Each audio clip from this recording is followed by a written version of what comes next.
Awesome.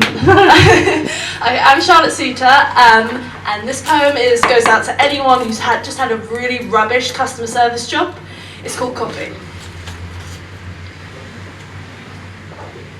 Shut your belated breath, your "this isn't coffee" mouth, and open your eyes to see the black pond staring right at you. Open your nostrils and smell the overpowering caffeine and say it one more time.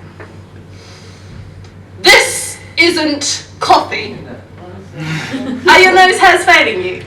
Are you living in a parallel universe where this is the ceiling and that's the floor? Or did I black out and imagine putting coffee in that mug and sure? That mug's a bit small, but I couldn't find one bigger than you.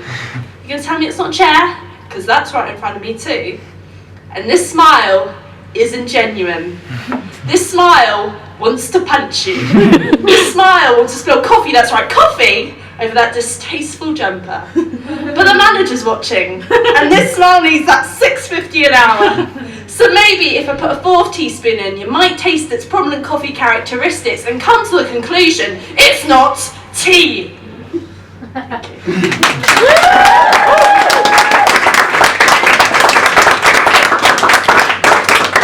This next poem is about my face, and it's called Face. I've got a face, a type which sits and smiles like an old sofa that's lost its shape.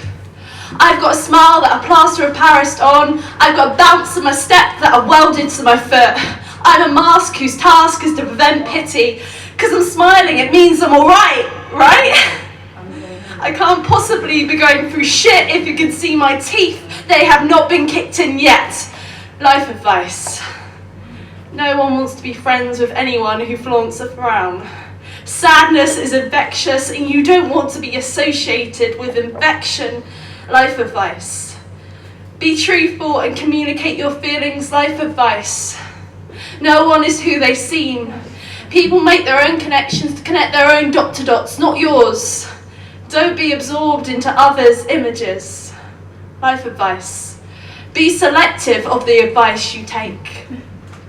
But even my smile cracks when I hear silence and shouting and tears and ambulances spinning in mind montage as I push my storm like pressure gas as far away from my smile as possible.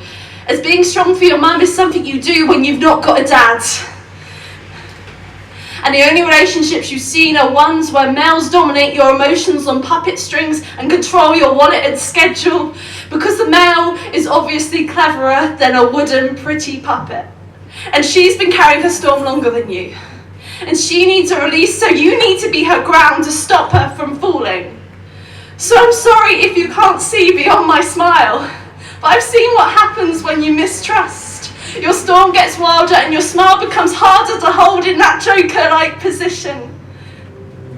And I don't want to be carrying any more weather. Thank you.